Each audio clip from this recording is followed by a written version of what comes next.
Y bueno, mientras tanto, ya se lo platicábamos, vamos a platicar con el psiquiatra Edilberto Peña. Vamos a hablar de un tema importante. Edilberto, bienvenido. Hola, Irán, muchas Como gracias. siempre, ya te extrañamos por acá, ¿eh? Sí, ya de revuelta, de regreso, de revuelta también. Y con muchas ganas. Edilberto, la educación de los hijos siempre es un tema complicado. Súper. Muy complicado. Y hay quien está a favor de dar una nalgada a tiempo, como dicen por ahí, y hay quienes están total y absolutamente en contra.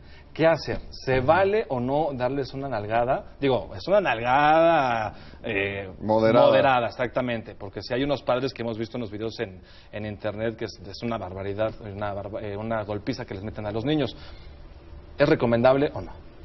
De hecho, es un tema tan importante que hasta la Suprema Corte legisló a principios de este año el hecho de que era inaceptable que hubiera una nalgada o un correctivo físico hacia los hijos.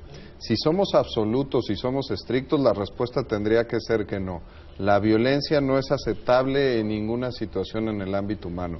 Si nos vamos específicamente hacia la educación de los hijos, la palabra clave se llama proporcionalidad. Tú ponías ejemplos ahora de cosas donde no había proporción, donde por una situación trivial de la vida cotidiana viene una golpiza de parte de los padres.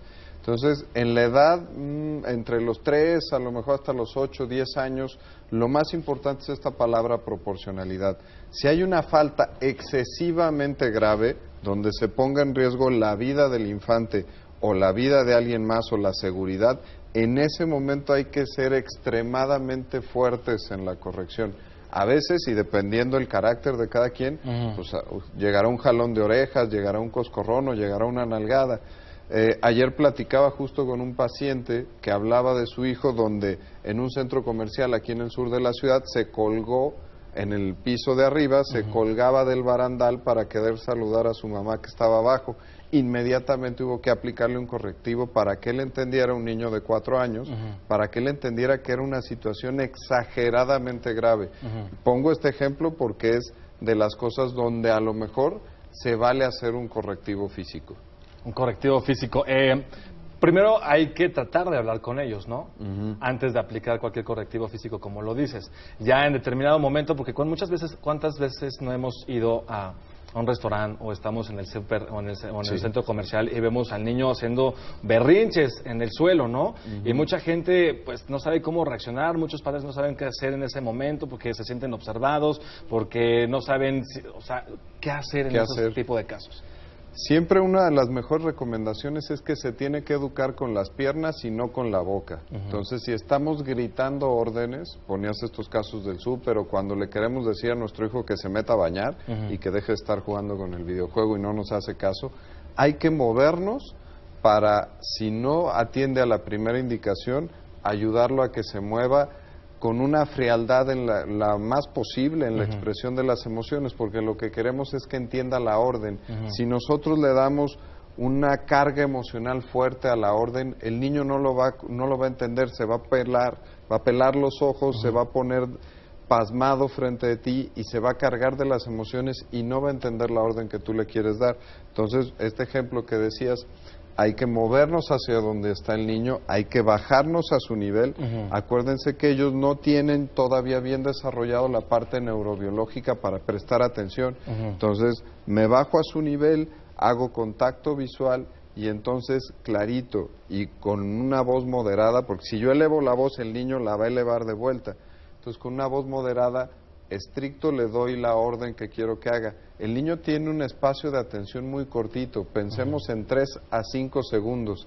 Si yo como tú decías, intento hablar, pero le doy un discurso de más de 10 segundos, él se perdió y ya no me va a atender. Entonces tengo que ser muy clarito.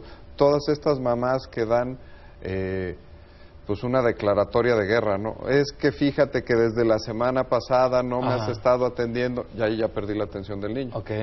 Y también eso de estarlos amenazando, te voy a pegar, y vas a dar una, y van 10, y van 22, y ya llegas 35, y nunca cumples la amenaza. Eso también tiene un efecto contrario. Sí, hay dos conceptos que estás tocando aquí importantes. Los niños no tienen bien desarrollado el tema del tiempo. Entonces, si voy a castigar, hay que aprovechar la inmediatez.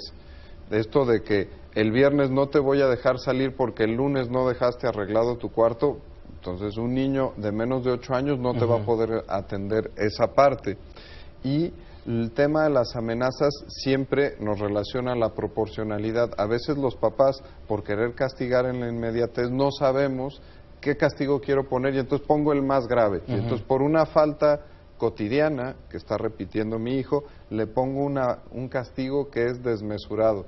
Y viene el problema de que no lo cumplo. Cuando lo pienso mejor, a veces tengo papás en mi consultorio, les da culpa y le terminan pidiendo perdón y les dan todavía un premio. Entonces, ahí siempre hay que ser muy mesurados y proporcionados. Para una falta, un castigo proporcional y sí lo tengo que cumplir. Oye, vale prevenir, es decir, yo como padre poner, bueno, si pasa esto, le voy a decir esto, si pasa esto, puede ser esto, ya si se va a este extremo, yo también me voy a este extremo, pero en una prevención, o sea, antes de que suceda, para que cuando precisamente evitar lo que estás diciendo. Ese funcionamiento es ideal para los adolescentes. Ya no estamos hablando de chavos hasta los 10 años, sino un poquito más allá, donde casi se hace un contrato. Así evitamos que el niño sienta la injusticia del padre que en ese momento está castigando. A la hora que pasa algo, entonces, híjole, lo agarré de malas y me puso un castigo terrible. Y haces estos contratos donde se le enseña al padre que no tiene que hacer un contrato de 36 cláusulas. Elijan 5 cosas. Una carta magna ahí. Elijan 5 cosas que van a ser las importantes para poner orden y pongamos de una vez los castigos proporcionales. Entonces, ya no es el papá de malas que está poniendo el castigo. Cuando el hijo falla, entonces nada más se señala, oye, estuvo la falta, ya sabes a qué castigo corresponde, tú sabes si quieres negociarlo. Y así evitamos hacerlo con el corazón y desde un sentimiento y enojados y hacerlo más con la cabeza, un poco más razonado. Edilberto, entonces, para concluir, ¿es recomendable una nalgada, sí o no? Absoluta, la respuesta es no, y solo se justificaría un correctivo físico cuando está en peligro la vida del niño o la seguridad de los demás. Perfecto. Edilberto, muchísimas gracias. Gracias, Como Irama, siempre, muy interesante. Te esperamos aquí el próximo miércoles con más temas de estos. Gracias, Irama. Luego me pases al adelante. Órale. Gracias, Edilberto. Te invitamos a seguir cuestionando la información con los siguientes videos.